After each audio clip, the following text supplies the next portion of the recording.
बिस्मिल्लाहिर्रहमानिर्रहीम। Treaty Imran series मुसन्निफ़ Mazhar Kaleem M.A। Imran अपने साथियों सरगशाका और बारगो समेत जजीरा टामिका पर मौजूद था। टाइगर भी इनके साथ ही वहाँ पर आ गया था, जबकि एक्रीमियन नेवी की आबदोस्त जिसने इन्हें जेरी फ्लावर ट्रॉलर से यहाँ मुंतकिल किया था वापस जा चुकी थी। ये छोटा सा जजीरा था जिस पर दरख्तों की तादाद तकरीबन ना होने के बराबर थी, अलबत्ता बड़ी बड़ी झाड़ियाँ मौजूद थीं। वो हेलीकॉप्टर कब पहुंचेगा यहाँ, कब तक? इमरान ने टाइगर से मुखातिब होकर कहा।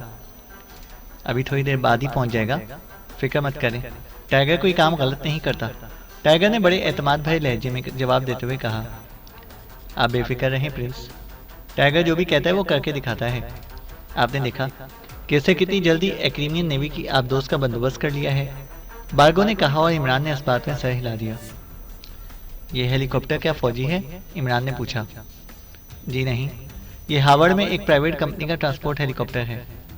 बेपर्दा ये कंपनी स्मगलिंग में मुलविस है, लेकिन बज़ाहिर ये कानूनी कारोबार करती है। इनके पास मुकम्मल कागजात होते हैं और रास्ते में भी इनके मुकम्मल रास्ते हैं, इसलिए फाइल एंड तक हमें कोई भी रुकावट पेश नहीं आएगी, टाइगर ने जवाब दिया और इमरान ने इस बात में सर हिला दिया। फिर तकरीबन 20 मिनट बाद इन्हें दूर से एक ट्रांसपोर्ट हेलीकॉप्टर उड़ता हुआ इसी जजीरे की तरफ आता हुआ दिखाई दिया। आप सब झाड़ियों की ओट ले लें, चेकिंग के बाद हम सब सामने आएंगे, टाइगर ने कहा। तो इमरान और इसके साथियों ने बड़ी बड़ी झाड़ियों की ओट ले ली। इस वक्त इन सब ने फौजी यूनिफॉर्म पहनी हुई थी। टाइगर ने जेब से ट्रंच फायर करने वाला पिस्टल निकाला और इसे हाथ में ले लिया। हेलीकॉप्टर वाकई ट्रांसपोर्ट हेलीकॉप्टर था और इस पर किसी कंपनी का नाम और निशान भी बना हुआ था। हेलीकॉप्टर इस जजीरे के ऊपर आकर हवा में मौलक हो गया। इसकी बड़ी लाइटें मखसूस अंदाज में 3 बार जलकर बुझ गईं, तो टाइगर ने हाथ में मौजूद ट्रंच पिस्टल का ट्रैगर दबा दिया। सर की आवाज़ के साथ ही ये कैप्सूल आसमान की तरफ बढ़ा और फिर हल्के से धमाके से फट गया और तेज़ नीले रंग की चिंगारियां हवा में फैलीं और फिर गायब हो गईं। हेलीकॉप्टर तेज़ी से जजीरे पर उतरने लगा। ये हमारा हेलीकॉप्टर है, टाइगर ने उठते हुए कहा और इसके साथ ही इमरान समेत अब सब उठकर खड़े हो गए। चंद लम्हों बाद हेलीकॉप्टर जजीरे पर उतर गया और फिर हेलीकॉप्टर से एक आदमी नीचे उतर आया। क्या हमने बराह रास्त फाइलैंड जाना है या रास्ते में कहीं रुकना भी है? हेलीकॉप्टर से उतरने वाले ने, जो कदोकामत के लिहाज से एक्रीमी ही था, टाइगर से मुखातिब होकर कहा। बराह रास्त फाइलैंड जाना है? क्यों? टाइगर ने चौंक कर पूछा। लेकिन आप समेत आपके साथी तो यूनिफॉर्म में हैं। रास्ते में बाकायदा स्क्रीन चेकिंग होती है। इन यूनिफॉर्म्स के साथ तो आप लोग सफ़र नहीं कर सकते। इसके लिए तो आपको फौजी हेलीकॉप्टर हासिल करना चाहिए था, पायलट ने जवाब देते हुए कहा। ओह, तुमने पहले तो ये बात नहीं की थी, टाइगर ने होंठ चबाते हुए कहा। पहले आपने कब बताया था कि हेलीकॉप्टर पर फौजी सवार होंगे? आपने तो अफराद का नाम लिया था, इसलिए मैं समझा कि सिविल लोग होंगे और इसी लिहाज से मैंने कागजात तैयार करा दिए, पायलट ने जवाब दिया। क्या आप हमें हार्वर्ड पहुंचा सकते हैं? इमरान ने मुदाखलत करते हुए कहा। हार्वर्ड? जहाँ से मैं आया हूँ? क्या आपने हार्वर्ड जाना है? वो तो यहाँ से करीब ही है, पायलट ने चौंक कर कहा। हाँ, तुम हमें हार्वर्ड पहुँचा दो, वहाँ से हम लिबास वगैरह तब्दील कर लेंगे, इसके बाद वहीं से सफ़र शुरू कर देंगे, इमरान ने कहा, क्योंकि इसे एहसास हो गया था कि नेवी यूनिफॉर्म्स में वाकई इतना तवील सफ़र नहीं किया जा सकता। इन्हें लामहला नेवी वालों ने चेक कर लेना है और इनके पास कोई जवाब ना होगा। हाँ, ऐसा हो सकता है, पायलट ने कहा। लेकिन प्रिंस, वो चेकिंग वगैरह, इसका क्या होगा? बारगो ने कहा। वो जेरी फ्लावर और ट्रॉलर को चेक कर रहे होंगे, किसी दूसरे को नहीं, इमरान ने कहा तो बारगो ने इस बात में सर हिला दिया। ठीक है, चलें, बारगो ने कहा तो एक एक करके वो सब हेलीकॉप्टर में सवार हो गए और चंद लम्हों बाद हेलीकॉप्टर फिजा में उठा और फिर तेज़ी से मुड़कर इसी तरफ को बढ़ने लगा जिधर से आया था। वहाँ फौरी तौर पर छुपने की कोई जगह तो होगी, इमरान ने साथ बैठे हुए टाइगर से मुखातिब होकर कहा। बिल्कुल जनाब, हार्वर्ड तो हमारा जजीरा है, टाइगर ने जवाब दिया। हमारे दुश्मन एजेंट वहाँ मौजूद होंगे और अगर इनके कानों में मामूली सी भनक भी पड़ गई कि हम यहाँ पर मौजूद हैं, तो इन हालात में पूरे जजीरे को घेर सकते हैं, इमरान ने कहा। तो आप क्या चाहते हैं? टाइगर ने कहा। मैं चाहता हूँ कि वहाँ पहुँचने के बाद सिर्फ लिबास तब्दील किया जाए, मेकअप किया जाए और फिर वहाँ से फौरी निकला जाए और फाइलैंड ना जाए, किसी और जगह पर चले जाएं, मगर हार्वर्ड से निकल जाएं। इमरान ने कहा। जैसे आप हुक्म करें वैसे ही होगा जनाब, आप कतई बेफिक्र रहें, टाइगर ने जवाब दिया। और इमरान ने इस बात में सह हिला दिया। थोड़ी देर बाद हेलीकॉप्टर जजीरा हार्वर्ड में उतर गया और फिर वो सब टाइगर की रहनुमाई में हेलीपैड से एक जीप में सवार होकर निकले और सीधे होटल ब्लू लाइन में पहुंच गए। ये होटल हमारा खास अड्डा है जनाब, यहाँ आप हर लिहाज से महफूज रहेंगे, टाइगर ने कहा। और इमरान ने इस बात में सर हिला दिया। जीप होटल के कंपाउंड गेट में दाखिल हुई, लेकिन मेन गेट की तरफ जाने की बजाय साइड में से मुड़कर होटल की 3 मंजिला इमारत के उकबी तरफ पहुंचकर रुक गई। आइए जनाब, टाइगर ने नीचे उतरते हुए कहा। और इमरान अपने साथियों समेत जीप से नीचे उतर आया। सरगशाका को भी उतार लिया गया और फिर एक छोटे दरवाजे से दाखिल होकर वो एक तवील और बंद सुरंग नुमा राहदारी से गुजरकर एक काफी बड़े हॉल नुमा तहखाने में पहुंच गए। यहाँ आप सबके साइज के आम लिबास भी मौजूद हैं जनाब, और मेकअप का जदीद तरीन लिबास भी। आप लिबास वगैरह तब्दील कर लें और मुझे इजाज़त दें, मैं आपकी वापसी का कोई माकूल बंदोबस्त कर लूँ, टाइगर ने कहा। मैं भी तुम्हारे साथ चलता हूँ, बार्गो ने कहा। और फिर से इमरान से इजाज़त ली और वो दोनों वापस चले गए। लिबास तब्दील कर लो और मेकअप भी, हमें जल्द अज जल्द यहाँ से निकलना है, इमरान ने अपने साथियों से कहा। मेरी वजह से आप सबको इंतहाई परेशानी उठाना पड़ रही है प्रिंस, मैं इसके लिए बेहद शर्मिंदा हूँ। सरगशाका जो मुसलसल खामोश रहते थे पहली बार बोल पड़े। आपके लिए हम कुछ भी नहीं कर रहे सरगशाका, और ना ये हमारा काम है कि हम किसी एक शख्सियत की हिफाजत करते फिरें। हम मुस्लिम ब्लॉक के मुस्तकबिल के लिए काम कर रहे हैं, और इस वक्त आपकी शख्सियत इस स्टेज पर पहुंच चुकी है कि आप मुस्लिम ब्लॉक और एक्रीमिया दोनों के मुस्तकबिल के लिए बैक वक्त इंतहाई फैसलाकुन हैसियत हासिल कर चुके हैं, इसलिए आपको शर्मिंदा होने की ज़रूरत नहीं है, इमरान ने मुस्कुराते हुए कहा। और सरगशाका ने भी मुस्कुराते हुए इस बात में सर हिला दिया। प्रिंस, क्या ऐसा नहीं हो सकता कि जब तक कामरून में इंतखाबात का ऐलान ना हो जाए हम यहीं पर छुपे रहें और सरगशाका यहीं से ऐलान कर दें, जूलिया ने कहा। हो तो सकता है, मगर इसके बाद इन्हें फौरी तौर पर सामने आना पड़ेगा, वरना एक्रीमिया ने इनके ऐलान को जारी करार दे देना है। और हो सकता है कि दरपर्दा उन्होंने वहाँ ऐसे इंतजाम भी कर लिए हों कि अगर सरगशाका कहीं से ऐलान करें तो इसे गलत साबित किया जाए और फिर ऐलान होते ही सरगशाका का खात्मा कर दिया जाए। जब किसी मुल्क का मुस्तकबिल किसी मिशन से इस अंदाज में अटैच हो जाए तो फिर हुकूमतें हर हरबा इस्तेमाल कर लेती हैं, इसलिए सरगशाका का कामरून पहुंचना इंतहाई ज़रूरी है, इमरान ने कहा। यहाँ से मैं कामरून के सदर या अपने कबीले के लोगों से फ़ोन पर तो रब्ता कर सकता हूँ ना, सरगशाका ने कहा। यहाँ से नहीं सरगशाका, अलबत्ता शुमाली कांडर पहुँचने के बाद ऐसा मुमकिन हो सकेगा। शुमाली कांडर बराह रास्त एक्रीमिया के अंडर में नहीं है और वो बहुत बड़ा इलाका है, वहाँ एक्रीमियन एजेंट आसानी से आप पर हाथ ना डाल सकेंगे, इमरान ने जवाब दिया। और सरगशाका ने एक तवील सांस लिया, लेकिन वो खामोश रहे। इमरान के साथियों ने एक एक करके वहाँ मौजूद लिबासों में से अपने अपने साइज के लिबास लेकर तब्दील कर लिए। जूलिया ने भी जीन्स और शर्ट पहन ली थी क्योंकि वहाँ स्कर्ट वगैरह मौजूद ना थे, अलबत्ता इसे शर्ट के ऊपर मर्दाना जैकेट पहन ली थी। फिर इमरान ने अपना और अपने साथियों का नए सिरे से मेकअप किया और साथ ही इसे सरगशाका का भी मेकअप नए सिरे से करना शुरू कर दिया। अब वो सब लिबास और चेहरे के लिहाज से अपने आप को मुकम्मल तौर पर तब्दील कर चुके थे। इसी लम्हे वहाँ मौजूद फ़ोन की घंटी बज उठी और इमरान ने चौंक कर फ़ोन की तरफ देखा और फिर रिसीवर उठा लिया। यस, इमरान ने इस सपाट से लहजे में कहा। टाइगर बोल रहा हूँ प्रिंस, हम बर वक्त यहाँ पहुँचे हैं। यहाँ के मिलिट्री कमांडर बार्थी ने फिजा में मौजूद तमाम फौजी और गैर फौजी हेलीकॉप्टर को वापस बुलवा लिया है और इनमें मौजूद तमाम अफराद को हेलीपैड पर रोक लिया गया है। ये इस कदर गैर मामूली ऑर्डर था कि मैंने इसके पस मंज़र का खोज लगाना ज़रूरी समझा। और प्रिंस, अभी मुझे इत्तला मिली है कि जिस सबमरीन से हम ट्रामिका शिफ्ट हुए थे, इसी सबमरीन पर चंद एक्रीमियन, जिनमें एक का नाम नारफॉक बताया गया है, ट्रामिका जजीरे पर गए हैं। और इसके बाद कमांडर बार्थी ने ऑर्डर दिया है, अगर हम यहाँ ना आते तो लामहला हमें भी वापस उतार लिया जाता, टाइगर ने तफसील बताते हुए कहा। इसका मतलब है कि इन्हें इत्तला मिल गई थी कि हम ट्रॉलर से सबमरीन के जरिए ट्रामिका गए हैं और वहाँ से हेलीकॉप्टर पर सवार होकर निकले हैं, इमरान ने कहा। यस प्रिंस, लेकिन अब वो हमें यहाँ ट्रेस नहीं कर सकेंगे, टाइगर ने कहा। क्यों नहीं कर सकते? अगर उन्होंने यहाँ इस ऑर्डर से पहले यहाँ आने वाले हेलीकॉप्टर्स को चेक करना शुरू कर दिया तो हेलीकॉप्टर पर चेक हो जाएगा और इस तरह तुम सामने आ जाओगे, इमरान ने कहा। मैं मेकअप में था प्रिंस, और मैंने नाम भी टोनी रखा हुआ था। अब मैं अपनी शक्ल में आ गया हूँ, इसलिए अब वो मुझे किसी सूरत भी ट्रेस नहीं कर सकते। अलबत्ता जिस जीप में हम यहाँ पर पहुँचे हैं, इसे भी अंडरग्राउंड कर दिया गया है, इसलिए अब वो किसी सूरत भी हमें ट्रेस नहीं कर सकते, टाइगर ने जवाब देते हुए कहा। लेकिन अब यहाँ से निकलने का क्या होगा? इमरान ने पूछा।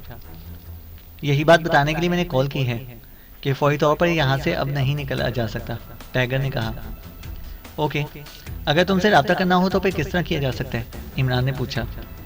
मैं वहीं आ रहा हूँ प्रिंस, मैं आपको मखसूस ट्रांसमीटर दे दूंगा और आइंदा प्रोग्राम के लिए कोई लाइहा अमल भी बना लेंगे, दूसरी तरफ से कहा गया, और इसके साथ ही रब्ता ख़त्म हो गया।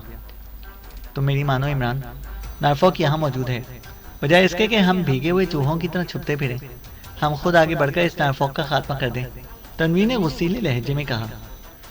यह इस काम का वक्त नहीं है तनवीर, हालात बहुत नाजुक हैं, मुझे कुछ और सोचने दो, इमरान ने सपाट से लहजे में कहा, और तनवीर होंठ भींचकर खामोश हो गया। इमरान मुसलसल सोच रहा था कि इसे यहाँ से महफूज तरीके से निकलने और कामरून पहुँचने के लिए क्या तरीका इख्तियार करना चाहिए, लेकिन कोई लाइहा अमल वाज़ी तौर पर इसकी समझ में ना आ रहा था। प्रिंस, एक और काम भी तो हो सकता है, अचानक कैप्टन शकील ने कहा, तो इमरान चौंक पड़ा। कौन सा? इमरान ने पूछा। अगर हम कामरून के सदर से बात करें और वो सरकारी तौर पर कामरून के फौजी दस्ते को यहाँ भिजवा दें और सरकारी तौर पर सरगशाका को यहाँ से कामरून ले जाया जाए, तो नारफॉक और इसके साथी क्या कर लेंगे? कैप्टन शकील ने कहा। नारफॉक के पीछे इस वक्त एक्रीमिया की हुकूमत और पूरी ताकत पड़ी हुई है। वो जहाज़ हवा में मिसाइलों से भी उड़ाया जा सकता है। जिस जहाज़ में सरकारी तौर पर सरगशाका को लेकर जाया जा रहा होगा, कौन ये साबित करेगा कि ये काम हुकूमत एक्रीमिया ने किया है? वो बहरहाल अपना मकसद हासिल कर लेंगे। नायब सरदार साहब फौरन एक्रीमिया की मर्जी का ऐलान कर देंगे और हमारी सारी मेहनत पर पानी फिर जाएगा, इमरान ने जवाब दिया। ओह वाकई, आई एम सॉरी, मेरा इस तरफ ख्याल ही ना गया था, कैप्टन शकील ने कहा, और इससे पहले कि मजीद कोई बात होती एक नौजवान अंदर दाखिल हुआ। इमरान ने इसे देखकर बेख्तियार मुस्कुरा दिया, क्योंकि वो इसके कदोकामत और चलने के अंदाज से ही समझ गया था कि वो टाइगर है। हालांकि इसका चेहरा और सर के बालों का अंदाज यकसर बदला हुआ था। अब इस हुलिये में भी तुम्हें टाइगर ही कहा जाएगा या? इमरान ने मुस्कुराते हुए कहा, तो आने वाला बेख्तियार चौंक पड़ा। आपने मुझे पहचान लिया है? वो कैसे? हालांकि जब तक आप बोले नहीं मैं आपको नहीं पहचान सका, आने वाला बेख्तियार चौंक पड़ा। पहचानने वाली नजर चाहिए, टाइगर इंसान बनकर भी नहीं छुप सकता, इमरान ने मुस्कुराते हुए जवाब दिया। तो वो नौजवान बेइख्तियार हंस पड़ा। आप वाकई क़यामत की नज़र रखते हैं। हालांकि मेरा ख्याल था कि मैं मेकअप में बेहद माहिर हूँ, लेकिन आज पहली बार मुझे एहसास हुआ है कि ऐसे लोग भी मौजूद हैं जिनके मुकाबले में अनाड़ी हूँ। बहरहाल मेरा असल नाम फ्रैंक है, टाइगर मेरा कोड नाम है, आने वाले ने कहा और कुर्सी पर बैठ गया।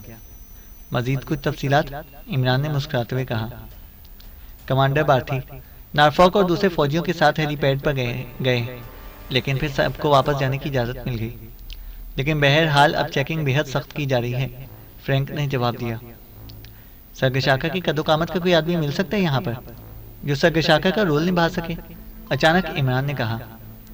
हाँ, लेकिन आप चाहते क्या हैं? फ्रैंक ने हैरान होकर पूछा।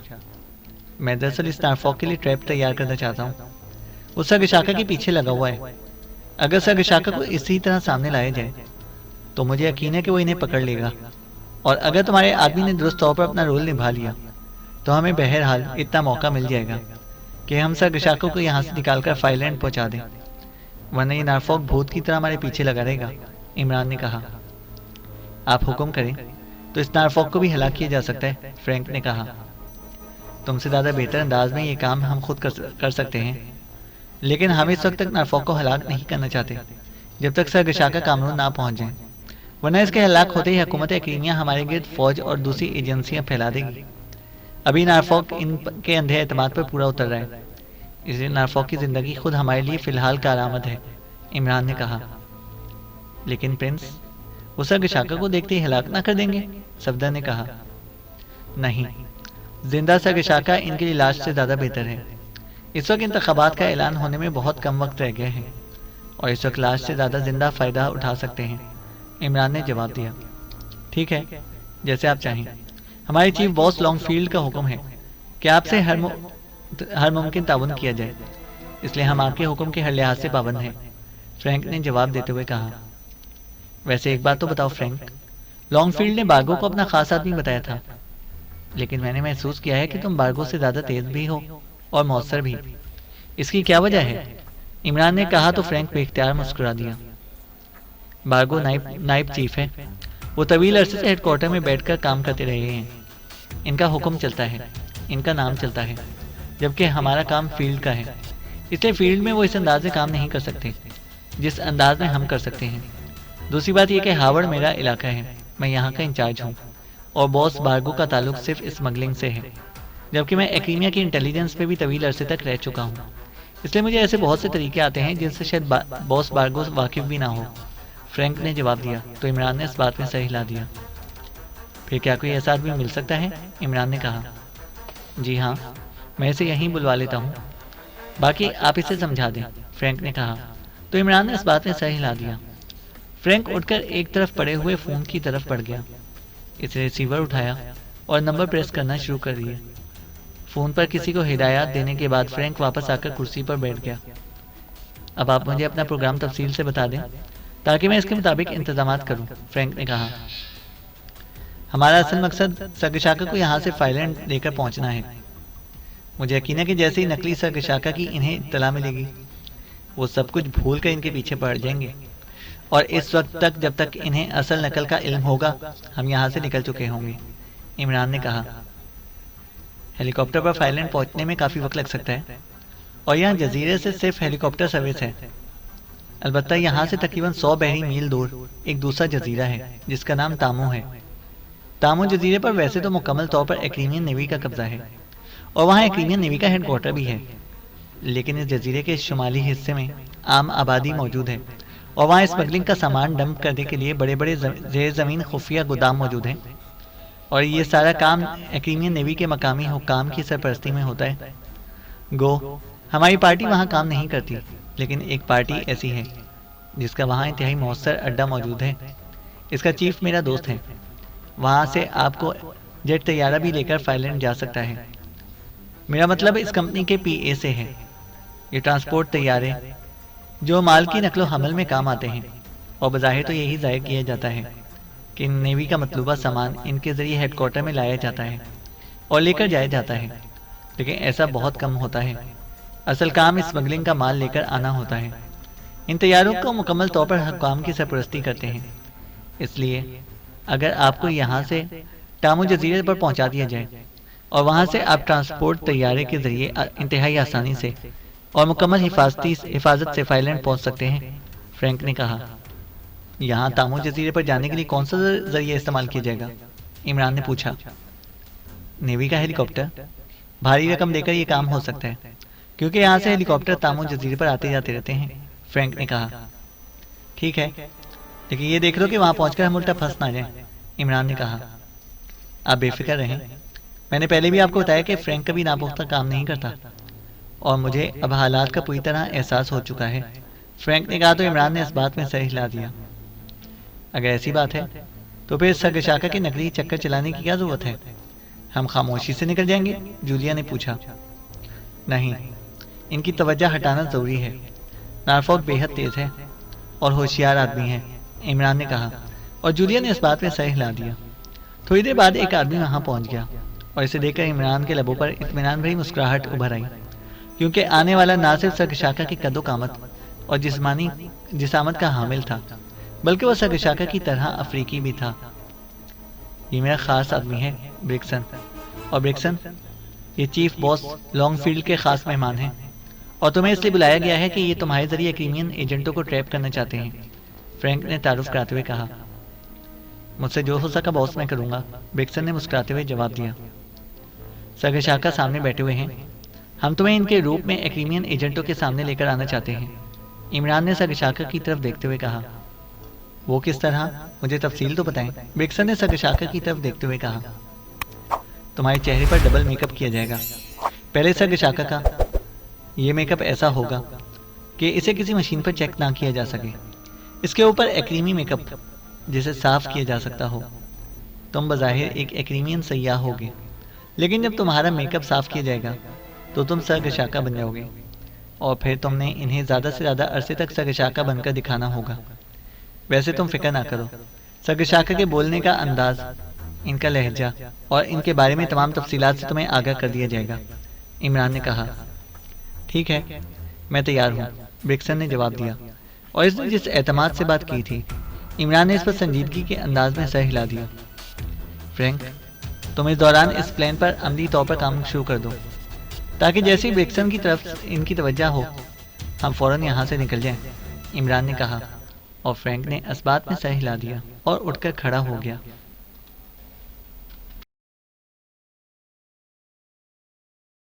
चैनल को सब्सक्राइब करें और बेल आइकन को प्रेस करें ताकि हमारी हर अपडेट आपको बर वक्त मिल सके।